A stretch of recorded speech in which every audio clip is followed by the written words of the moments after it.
بسم الله الرحمن الرحيم ألف لام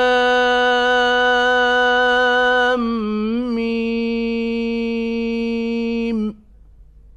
ذلك الكتاب لا ريب فيه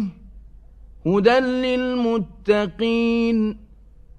الذين يؤمنون بالغيب ويقيمون الصلاة ومما رزقناهم ينفقون والذين يؤمنون بما أنزل إليك وما أنزل من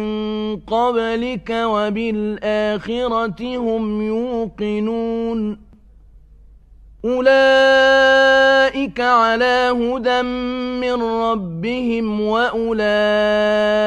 هم المفلحون